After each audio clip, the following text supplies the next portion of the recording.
are going to talk to you guys today about engaging your students and enhancing your world language classroom. So really excited that everybody's able to join us today. Also, I want to make sure that you know about our edweb.net/language. Has a fantastic community about using technology for language instruction. That is there and available for you, no cost. Come and join us and have access to all of our past webinars, some great discussion forums, and also that's where you'll find the certificates for quizzes that you take post-webinar. So we want to make sure that you have access to that website as well. Look forward to seeing you over there.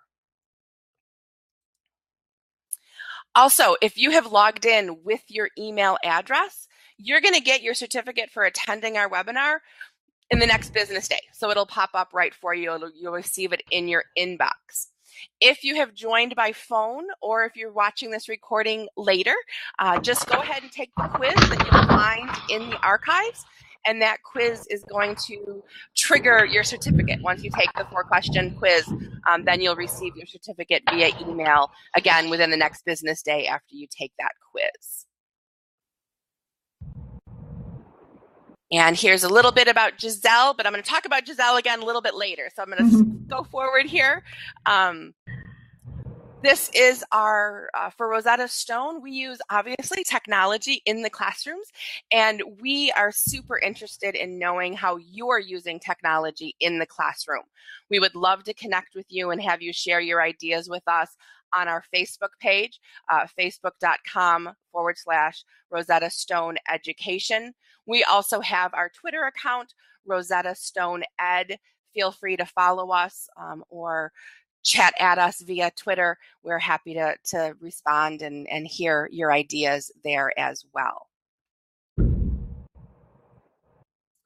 Today, we are going to talk about technology in the world language classroom.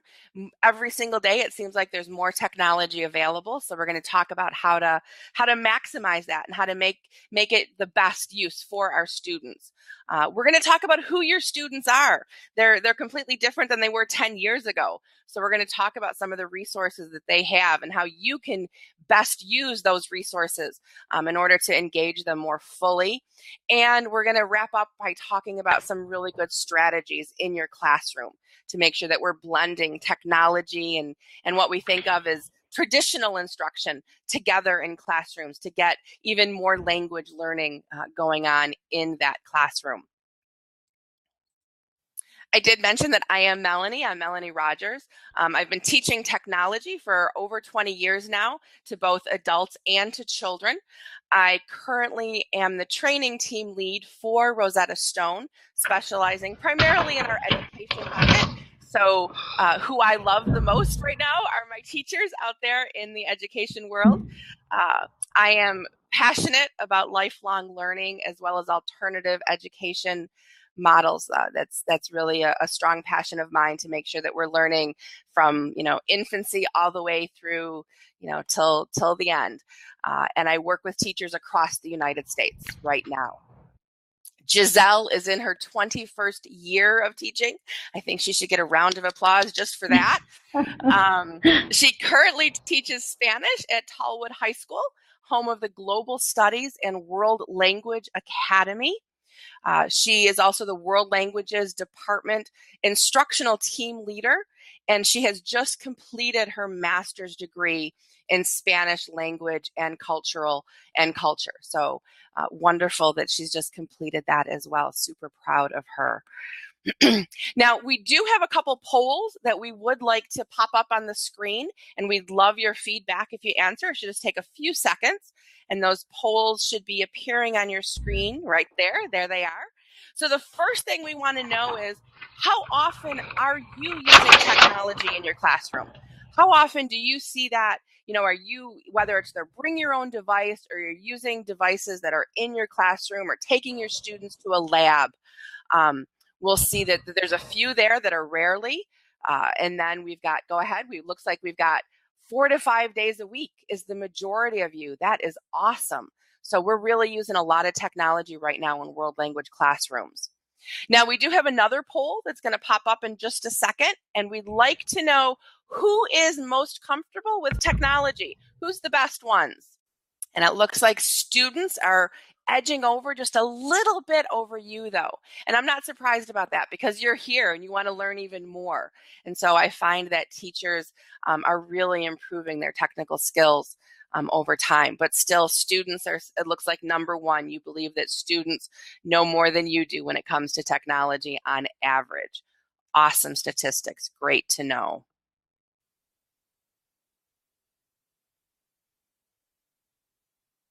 Thank you so much for answering those polls that we've got there. And what I'd like to do now is hand it over to Giselle, and she's going to talk to you about why we're going to spend classroom time, or how we're going to spend our classroom time. Giselle? So we're looking at this.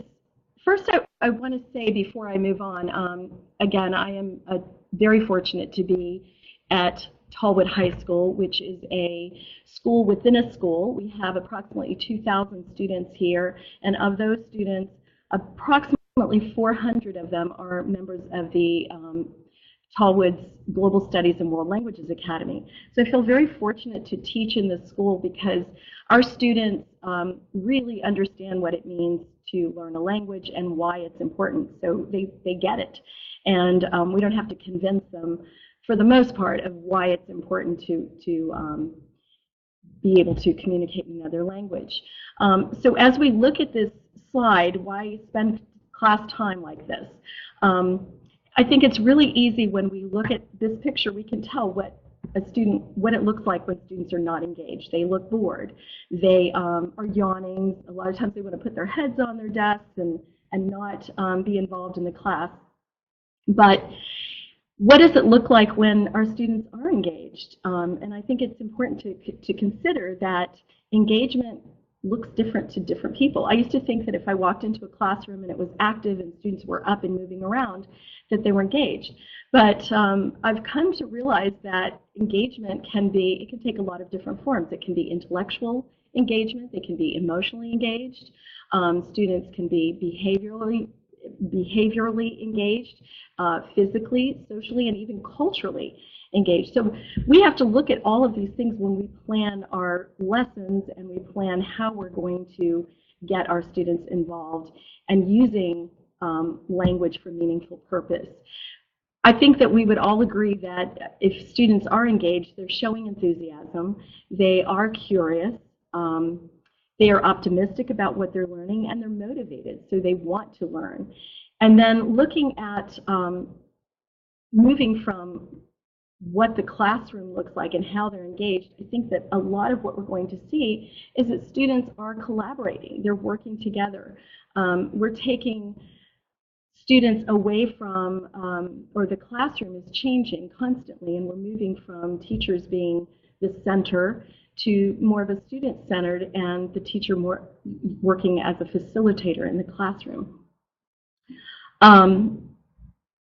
In order for our students to be global citizens and 21st century learners, we're expecting them to collaborate. And I guess in the end, what we're looking for is that communication. We want them to be able to communicate. And when I ask my students, why are you taking a foreign language? Even though our academy requires that our students take 4 years of one language and 2 years of another, they are passionate about being able to communicate in the language. They want to be able to speak to other people. They want to understand culture through language, and they understand the importance of that. So in the end, we want the same things. We want them to be able to communicate, and that's where the challenge comes for the teacher, is working to get our students engaged and being able to do what it is we need them to do. So looking at incorporating technology into the classroom, I guess my advice to teachers would be to make it yours, to make it comfortable for you, and don't feel like you have to do everything in one day or try every type of technology that's out there. Like Melanie said, there's so much that we're looking to, and there's so many things that we want to try, and we're not always sure what we can do in the classroom. So it's important that you try several things or work on what's most comfortable for you. And so looking at what that integration in the classroom, what does it look like? Well, within my classroom, I use a lot of different types of technologies, and we're going to talk about that a little bit later, some of the strategies that I use. But the environment is that the student is engaged, the student is working at his or her pace. Sometimes they're working in collaboration with other students, sometimes they're working independently, at times they're working in large groups. They may be working in like ability groups, and they may be working with mixed ability groups. So there's a lot of different ways that that can be incorporated. Using technology in the classroom is an ideal way to do this. I think that teachers in world languages have always used a type of blended learning.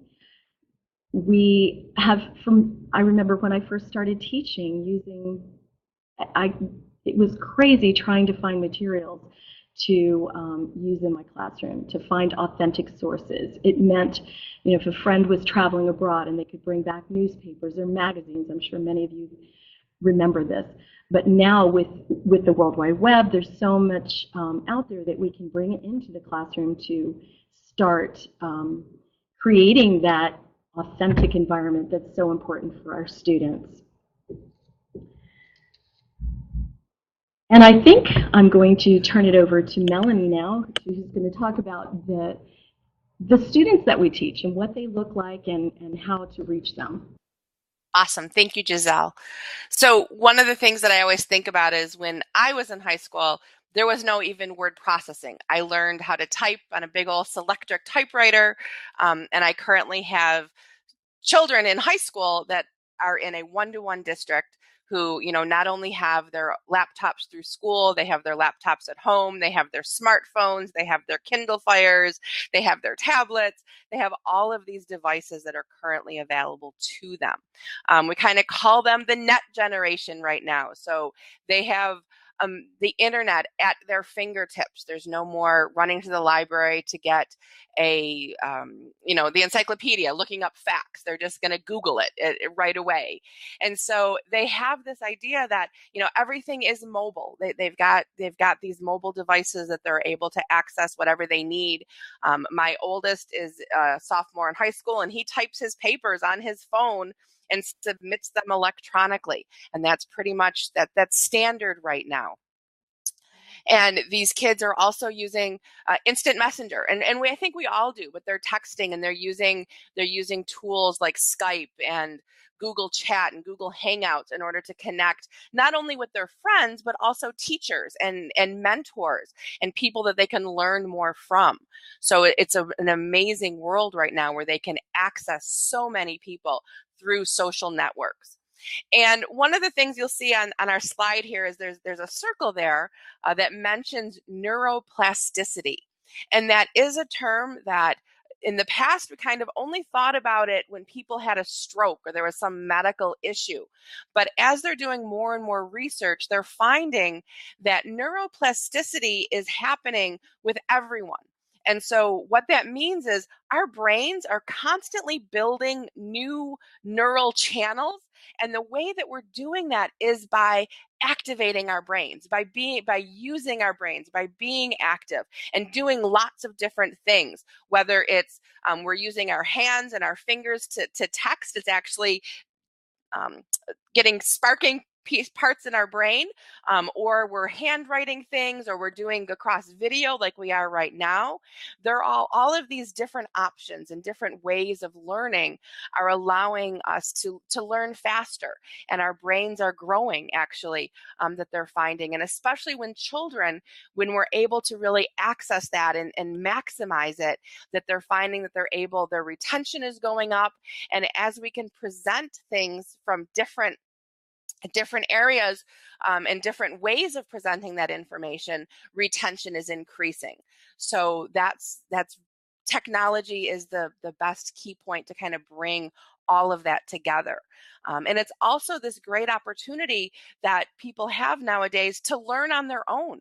If you have a desire to learn how to do something, whether it's playing guitar or knitting or learning another language, we really have lots of ability through technology to make that happen. And so that's such an exciting time to be alive and to be a kid in where we are right now. So today's learners, when we're thinking about them, they are digitally literate. They know how to get around the poll that we put up a little bit earlier. You see that. You know your students are great. I know Giselle has shared many stories where the students in her class have figured something out, that is some technological tool, and they teach her how to use it. And that's a great, great thing. They're connected. My kids are always connected with me. With Rosetta Stone, I mentioned earlier that I travel the country working with teachers, but technology allows me to stay connected with my kids at all times. We video chat, we text, we phone call. We've got all these different options to stay connected and to make new connections and to maintain those connections. And it's mobile. Everybody's got their smartphone nowadays. And so that there's an expectation that, hey, I need to be able to do it on my phone. I need to be able to do it on the go, so that we've always got this technology and things like that going on. So it's definitely different, but it's and challenging at times, but the benefits are also huge with this, all the technology that is available. Now, when we're thinking about learning and our kids with technology, we know that they crave interactivity. They like to be active. They like to be, connecting with people, talking with different people. We also know that technology has really increased our visual skills. So we look much more, we respond better to visual images, and our visual spatial skills have improved. Study after study has shown that video games actually do that. They improve visual spatial skills, which carry over into real life in a variety of ways. Our kids are able to parallel process. And what that means is they're much better at multitasking. They're able to do more than one thing at a time, and they're successful at it because they've started at a much younger age. They're also able to discover things on their own. They're able to do self-discovery. One of the greatest things I see in classrooms that I visit sometimes is they do these like internet hunts, scavenger hunts. And so these kids are out there and they pick a topic, and then they're given a certain amount of time to find as much information as they can and as many pictures as they can. And the internet has really allowed that to blossom. And of course, everybody can respond quickly. We've got that ability 24/7, and so we have that expectation nowadays that people are growing up with, that we have that quick responsibility. So that is, they change the expectations of everybody when that expectation is there. But it's a good thing, because it doesn't mean that it doesn't have to be stuck. You can always help and find answers to your questions, no matter the hour that we're working on. So very, very critical. So we know that when we're talking about technology and learning, we've got some very definite challenges, perhaps, and also preferences. We need to think about, okay, we know that our kids are responding well to technology. It doesn't even matter what age nowadays. They're responding extremely well. They expect things to be visual. They expect engagement. They don't want to just sit and absorb information. They want to be hands-on. They want to be applying what they're learning in a quicker than maybe in the past. So it definitely means that as a teacher, you have to be on your toes a little bit more. It requires a little more creativity, but it definitely creates more engaging and exciting classroom experiences. And kids nowadays too, they really care about the things that matter. So we're finding that with our schools and with our teachers in the classrooms, we're connecting it. They're learning languages for very specific reasons. There's a very dear girl that I met in North Carolina, and she is learning Japanese because she wants to be a fashion designer. And at 7 years old, she's already decided this, and she knows that language is one of the tools that's going to help her get there. And so that's a really exciting thing to see. And it's amazing just to think about all the different options that are happening because of that. The question on this screen says, hey, why technology? Okay, why technology in the language classroom? And I think it's a given nowadays. I don't see too many districts who don't have some sort of technology in the classrooms. I saw a statistic recently, and it was something like 90% of districts are using technology in their schools. So it's going to look a little bit different, but the buy-in is really there because we know that it's expanding opportunities. And when we come to language learning, one of the best things about technology is suddenly our students can talk a whole lot more than they could in a traditional classroom setting. There are tools available where they can practice speaking in their target language, whether it's German or Spanish or English, and they're going to practice that language back and forth with the computer so that they're becoming more comfortable, so that when they're in a social setting and they're back in the classroom, they're more comfortable trying to speak and having that opportunity. They're practicing, in a very safe environment when they're there. The other great thing about technology and language learning is I can be very individualized. So as I can have a classroom full of students, and they might all be at slightly different levels, but technology can help them proceed at their level. And so I might have some kids who are farther ahead and some kids who are a little bit behind, and I can let them use technology to build their skills. And then when I have them back in the classroom, we can work on activities that go even deeper into that and explore new avenues and new issues that are there. So it really does a great job of complementing that classroom instruction as we go forward. And the last slide that I'm going to talk about here before I pass you back to Giselle is talking about world language class. So typical 45-minute class, studies have shown that all the students in your class, and nowadays I know your classes run 30 to 36 kids, right? 23.5% of that time is spent speaking, and that's all of your kids. So that's an average of 10 minutes for all 35 kids to talk. We know that they need more practice, more practice with their speech. And so that's one of the areas that technology can absolutely help your language learn. And that's extremely important. So we want them talking more than 20 to 30 seconds a day. Absolutely. And I am going to pass you back to Giselle here to talk more about blended learning and what that looks like in a classroom. So as I've been watching and listening to Melanie, I've had the pleasure of reading some of the comments that you all have been sending our way, and it's exciting to see that so many of you are using technology, and a lot of the questions you have, I think we will address them, and we'll definitely be able to answer some of the questions at the end of the presentation. But to piggyback off of what Melanie was saying, using technology in the classroom, yes, it can be kind of scary at times, and she's absolutely right when she said that my students have taught me about technology.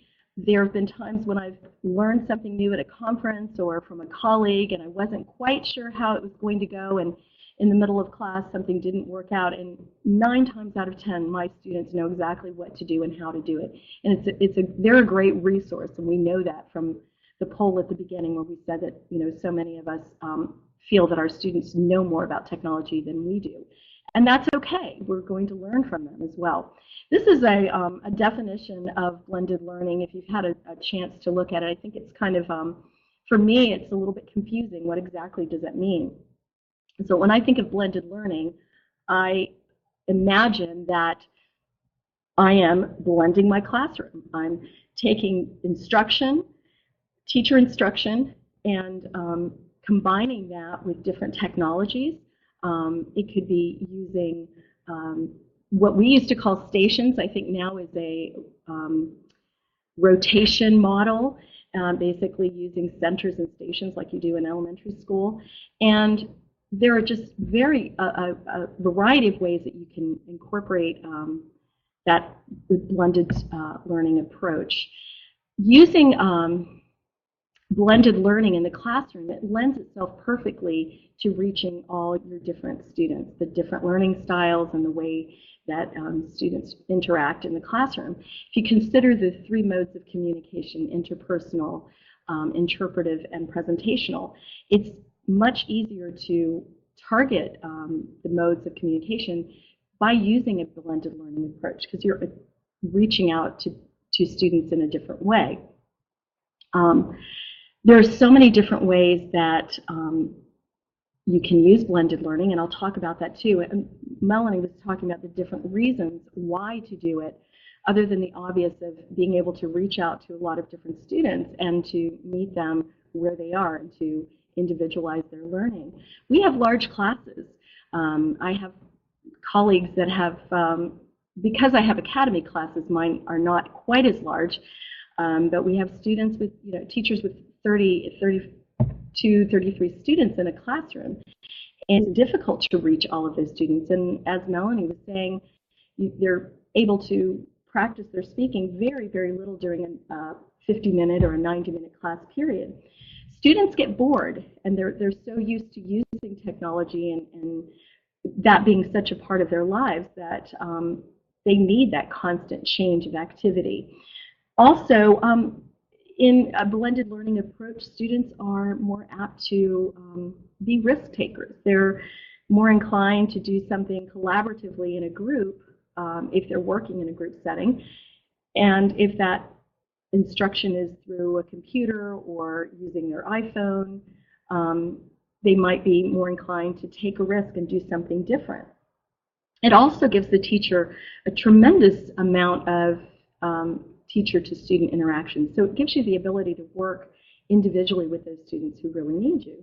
And you can address a lot of different activities and skills within a blended approach in your classroom. So some of the lessons that we've learned using this blended learning approach. Often the students who don't relate as well in class, they're shy, insecure, they are willing to use the technology, and that is, meeting students where they are and understanding the different personalities and the different ways that they learn. And we've been able to show that they stay focused, they're much more engaged in the class when it's using a different approach, and students enjoy it more. Let's see. Our kids are not using textbooks as much. We've recently adopted a new curriculum in Virginia Beach, and we are using a thematic approach. So that's very helpful to us by using technology and blending our classroom with the new curriculum, because we're not tied to a textbook or we don't have a textbook that we can use. We are able to go online and look for different resources and bring those into the classroom. Some of the ways that I have done that is I do something, the centers or stations, the rotations. I've talked about that on several occasions, and one of the last video conference that I did with Rosetta Stone. And I've used, in those centers, I'll create a variety of activities for students to do during a class period, or maybe during 2 class periods. And depending on what I'm focusing on, it may be vocabulary, it may be that I'm focusing on all skills, reading, listening, writing, speaking, and even culture. I will create different stations for the students. So they may be working on a Promethean or Smartboard doing an activity. We might have iPads or iPods set up in the classroom. You can have students use their own smartphones for different activities. They can create with using tweets and writing very short sentences, but it's short and sweet, and they're able to communicate through however many characters, 124 characters, I think it is. Listening to authentic sources is another way that we've done that by using different resources that are available online, like Audiria. There's, of course, I can't think of them right now, but there are a multitude of audio practices, listening.com, Speak to Me, just a wide array of resources that are available to us.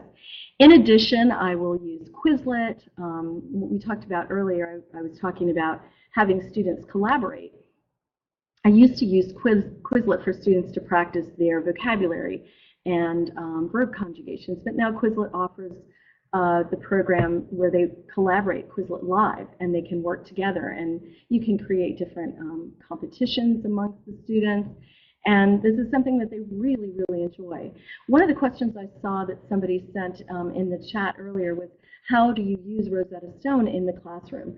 And when I do stations, I create a Rosetta Stone station, and I'm able to set up either laptop computers, or a lot of the students now have the Rosetta Stone app on their computer or on their smartphone, and they prefer working on the app. It's easier for them. But it's great because I use it, for some students, it's an incentive. You have to get through these different, this rotation, and then you can work on Rosetta Stone. Or it may be that I use it as a resource to work with some of their weaknesses through this program. And then I've talked about students that I've had with disabilities that have been able to use Rosetta Stone to further support what they're learning in class.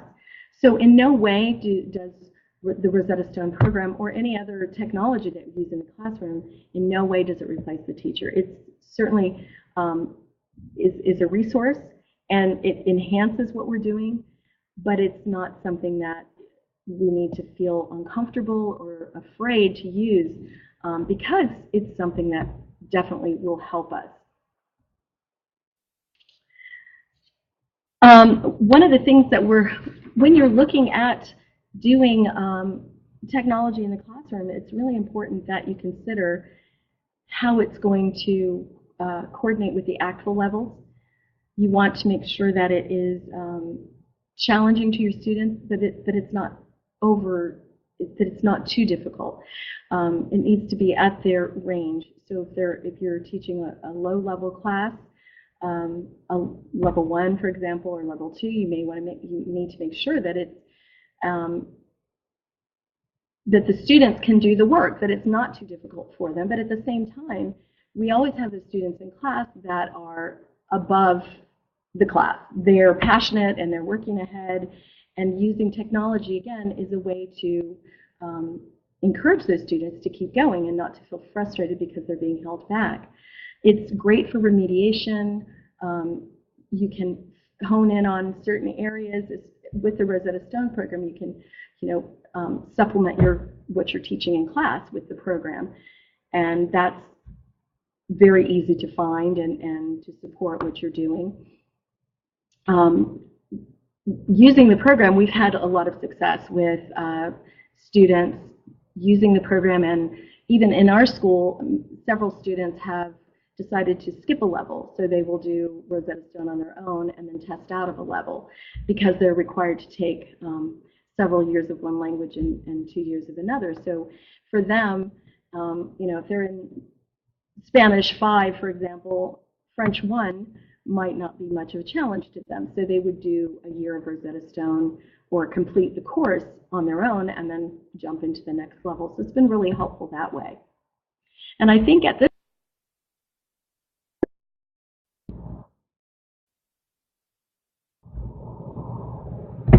I'm going to invite Melanie to come back and join me, and I think we'll talk about our conclusion and what kinds of things we've learned here. I know with me, there's so much information out there, and I know that it's kind of scary at times. I've talked about that before. It's just I think the best thing to do is to try something new, just one thing that you can bring into your classroom. And at the beginning, when you all took the poll, so many of you are using technology in the classroom. And I would say, what's something different you can try? Using an app where the students can record their voices and or even using their telephones to record is a new way. I started doing that with my AP class this year, and it's been really successful and helpful to me. They have to do a 2-minute speaking, and I just give them the prompt. They record on their phones, and then they send it to me in an email, and it's wonderful.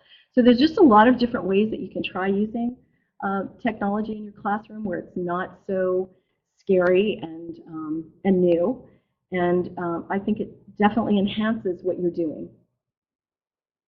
Giselle, I've got a number of questions that I've been collecting in the chat, so I'd love for you to address is, you listed a number of applications and tools that you use like Quizlet, and I think people were trying to write them all down and they didn't get them all. So if you just want to do maybe slower, go through the different tools like Quizlet and those other tools that you use that you found success with in your classroom, I think that would be helpful.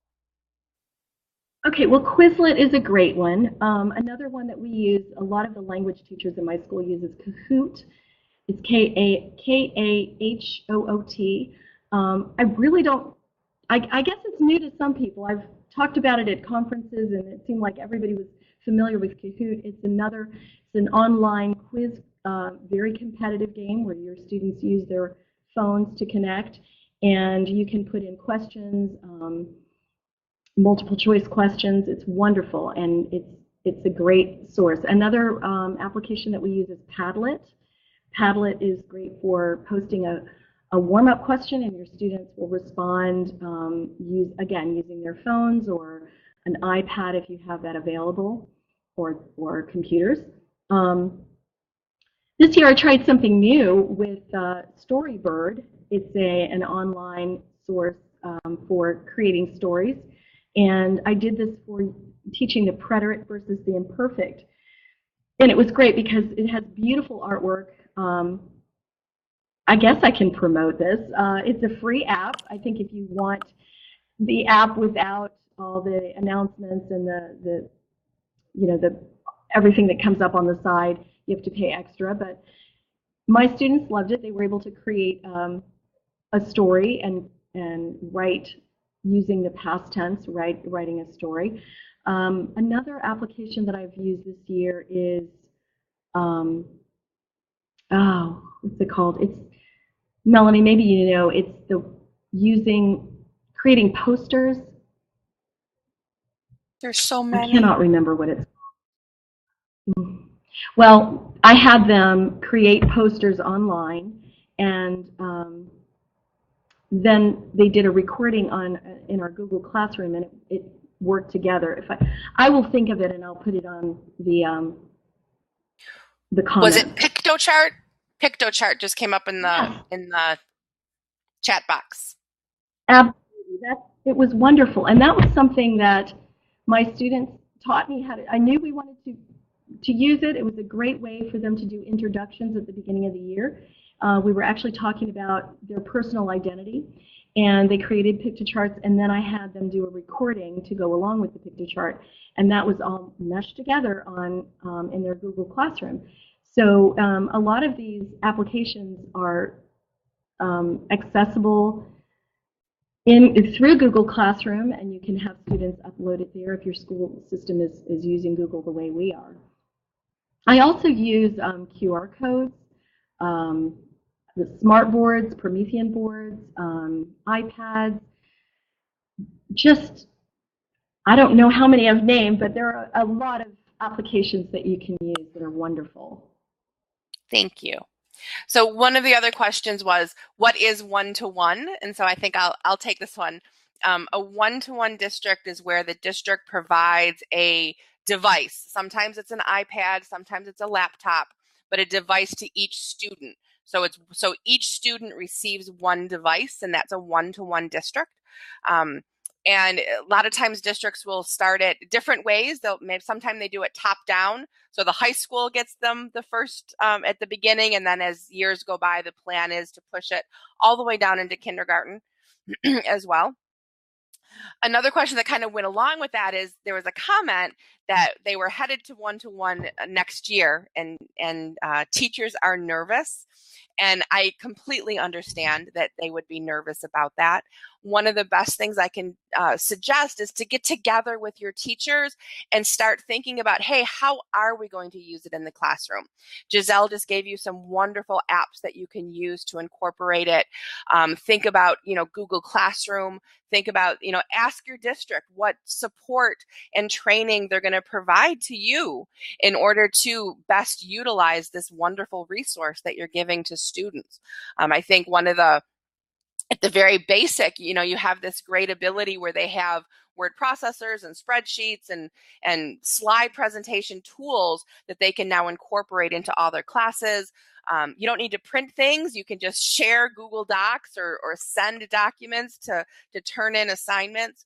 So those are some things, and I would highly encourage you to embrace it and be excited about it and try not to be so nervous.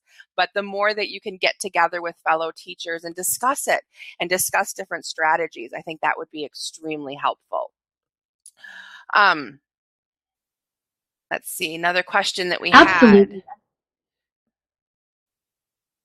I wanted to also mention that within Google Classroom, we've created Google, like a collaborative Google group, and it's working great in my school district. We have about 7 or 8 teachers that are working together.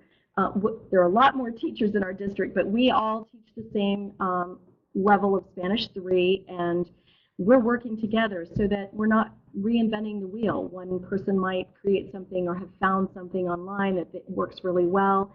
We post it there for everybody to use, and I strongly recommend that you do that. It's not something to be afraid of. We all know that you may see something and tweak it and find a better way to use it, and it's a wonderful way to work with your colleagues and just to share materials and collaborate that way.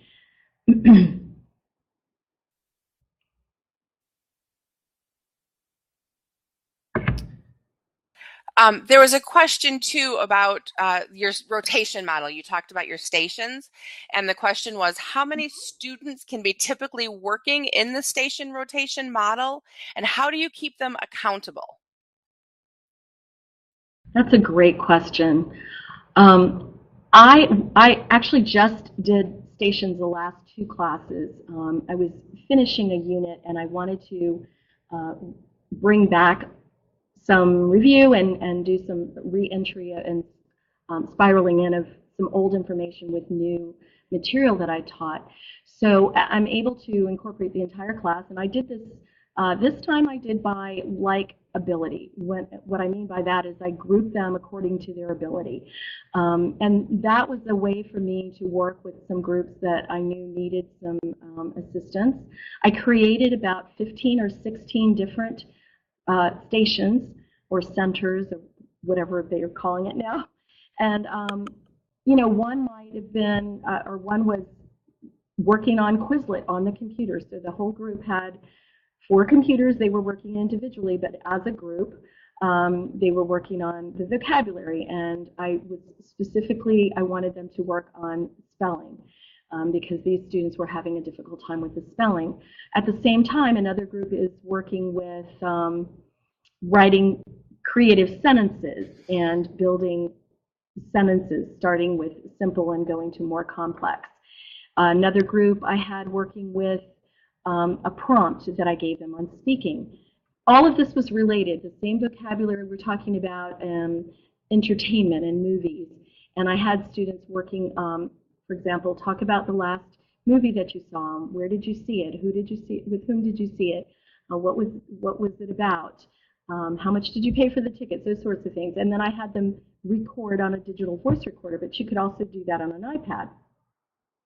At the same time, I had another group working with Rosetta Stone. They have a weekly requirement of doing a minimum of 30 minutes of Rosetta Stone, so I allowed them to do some of that in class on that particular day if they had worked through a certain number of stations. So it's possible if you're doing that type of rotation, if you have a large number of stations for the students to work on, they can complete, you might say that you need to complete 5 or 6 by the end of class. I actually pushed them this time, and I said everyone has to complete 8, so I've never seen them work so hard and so diligently to get through all of them. It was a great way to review and to bring back some material that they needed to be strong. They needed to have that background in order to go into the new material that we were getting ready to start with. I hope that answered the question. Thank you. There was another question about using technology and teaching students with learning disabilities. Do you have any experience or background in that? Last year I had 2 students with autism, and they were not kids that really enjoyed working with other kids. And they really, really enjoyed working and doing stations and doing, the technology. I used the Rosetta Stone program as a incentive for those boys because I knew that that's really what they wanted to do, but I needed them to get practice doing a few other things and working collaboratively with some of their classmates. So that was something that I was able to use for them in order to get them motivated to do what I needed them to do in class. As far as other disabilities, I haven't had the experience in the last few years, but one of my colleagues has a student with a visual impairment, and another couple students have hearing problems. So again, using technology, it's easier to find activities and different apps that they can use that are targeted towards their learning disability, or if it's a physical disability. Thank you. There's a question that popped up about whether or not you use stations every day. Can you talk about what your classroom kind of looks like on a weekly basis? I think that would help. Sure. No, I do not use stations every day. I think it has its place, and I love using it when I'm doing review, when I've just taught a lesson, or if the classroom has been flipped, and I'm trying to give students an opportunity to practice what they've learned. So the great thing about using that rotation model is that students are able to practice a lot in a short period of time. So if they're working in a group of 4 or 3, however you've decided, maybe even that you're just pairing them up with someone, they get a lot more practice time than if you're doing a whole class setting. So my typical class setting is they come in, we do a warm-up, I introduce or re-enter material from the last class, we do some sentence building, talking, whatever the vocabulary is at the time, question and answer, and then introduction of new material. So it may be that 2 or 3 classes later, I would introduce doing that rotation model so that they have different ways of practicing with the material that I've just introduced.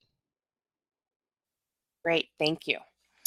Another question that came up was they would love some ideas on drawing from the local community to create some more face-to-face language usage. And I'm going to pop in, and if you have ideas to share, I'd love to hear them as well. But I've worked with a couple districts where parents were the first place that they went.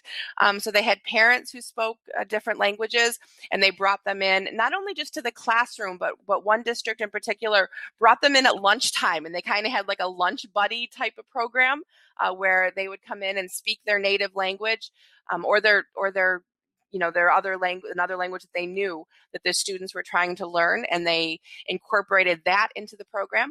I have other districts who will reach out to like the cultural centers. So here I live in Phoenix, Arizona, and so we have a Chinese cultural center in our city. And so that's a place that I know that some schools have reached out and said, hey, do you have somebody that, would be willing to come and speak to my class and just talk about, they were focused on more culture in that what I'm thinking of, but I'm sure that they would have been willing as well to come and practice the language with the students as well. So those are a couple of the ideas that I know that I've seen incorporated in districts. Giselle, do you have any other ideas about that? Yes, we're currently working with an ESL program.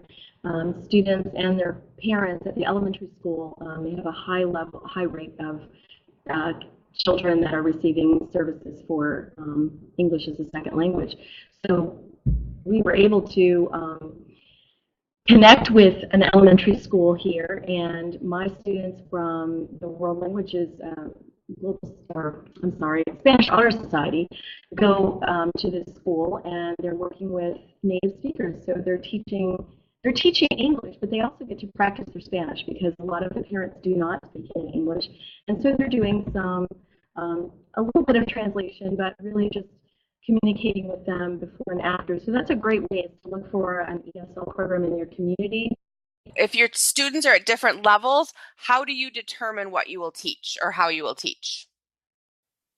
Well, we have a curriculum that we have to go by, and with the different levels, it's constant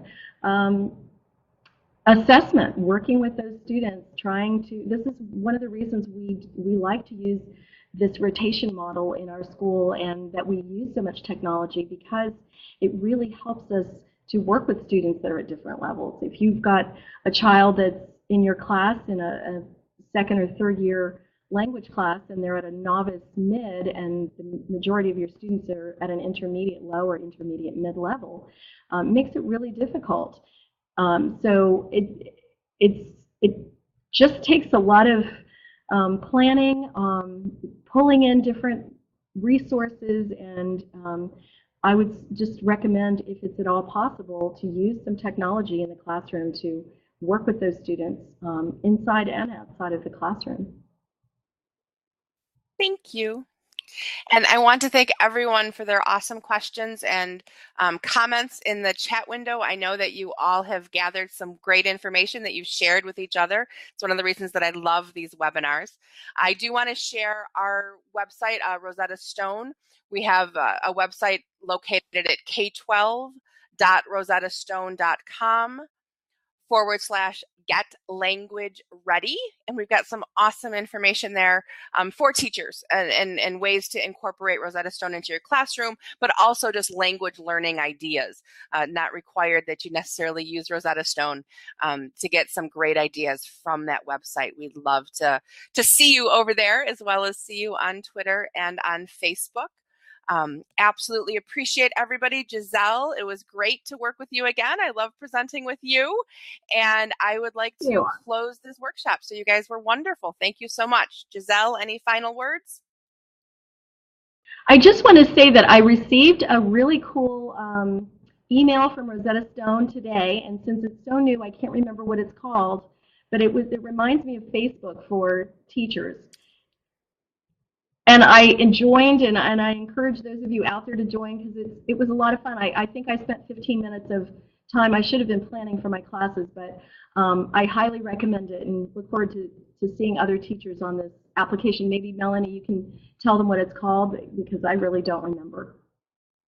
It's a program that you were actually one of the early adopters of that program. It hasn't officially launched yet, but it will be launching very soon. It's called The Bridge, which is a great way for teachers to learn more about language learning, as well as connect with others and have discussion boards. It will officially launch later this month. Okay, so The Bridge, look for it. The Bridge, yeah, look for The Bridge. Look for information about The Bridge. So if you follow us on Twitter, Rosetta Stone Ed, you will absolutely see information about The Bridge and some awesome resources that we're providing.